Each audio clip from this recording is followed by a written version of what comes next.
Welcome back again. In the previous video, we analyzed the BlaBlaCar case through the lens of social innovation. As you have seen, BlaBlaCar has distinctive features for being considered a case of social innovation. However, as you may also know, the business models included under what we call sharing economy have received different forms of criticism. In this video, we are going to further explore this critique to sharpen your critical thinking when it comes to generating sustainable business models. First of all, I would like to recover the definition of the sharing economy. We know two things about the sharing economy. One, it means different things for different people. Two, it has different names: the collaborative economy, the on-demand economy, the peer economy, the gig economy, and so on.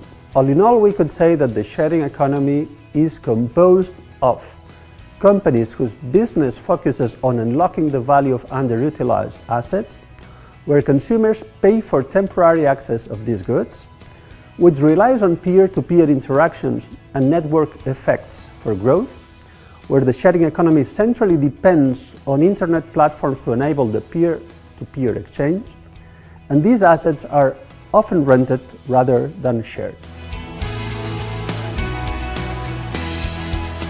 In order to further explore the controversies observed in some examples of social innovation related to the sharing economy, we suggest that you explore the following questions.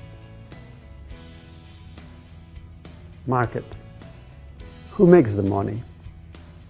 What is the impact on traditional companies? Government. In this new do-it-yourself culture, will the state retreat? Taxation and regulation. What should governments do about it? Workers. What is the balance of rights and liabilities offered to its participants? Micro-entrepreneurs or shared serfs? Consumers. Can we trust the trust-based sharing economy? Idealists or pragmatists? Do sharers really care? Environment.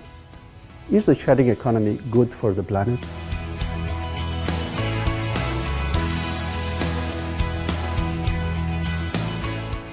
First, in market terms, who's making the money here?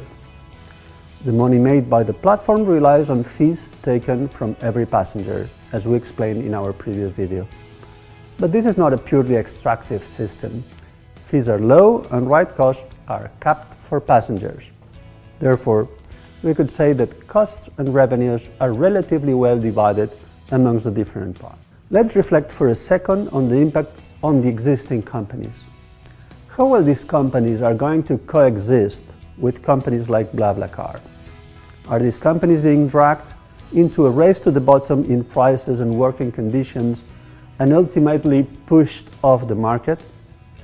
Evidence does not say that. Obviously, there is a disruption in the business model that might affect other services, mostly public and private transportation firms working on a schedule. But its overall impact seems limited. They can all coexist. In the do-it-yourself culture, will the state retreat? Even if the general vision in the sharing economy is that self-regulation offers benefits, this is not always the case, at least as seen, not for all. In the BlaBlaCar case, the empowerment of individuals is creating a radical shift away from centralized institutions towards decentralized, more connected peers. BlaBlaCar is not pushing aggressively to eliminate regulation or bypassing existing laws. It does not try to push regulation off the market. Regulation is and will be there, and BlaBlaCar will adjust to it. Taxation and regulation. What should governments do? BlaBlaCar pays its taxes and follows all regulations. Contrary to other business models in the ride-hailing industry, litigation is low. BlaBlaCar seems to be a responsible corporate citizen. Not much negative impact on this front either. What is the balance of rights and liabilities offered to its participants? What seems unquestionable is that the sharing economy implies a new method to organize labor, as we have seen in new delivery services companies or for platforms like Amazon Mechanical Turk. However, for the BlaBlaCar case, this is hardly a new model to create jobs. Fees are low, income for drivers is limited, and the collaborative purpose of its business model is actually met. All in all, the working conditions seem fair for all the participants, drivers and passengers. Micro-entrepreneurs or shared serves. The treatment that the platform gives to drivers is completely different from that of other ride-hailing platforms. We insist they do not make a business of sharing their cars. Passengers simply share the costs of the ride. Hence, the potential for the exploitation of drivers to the advantage of the platform is very low indeed.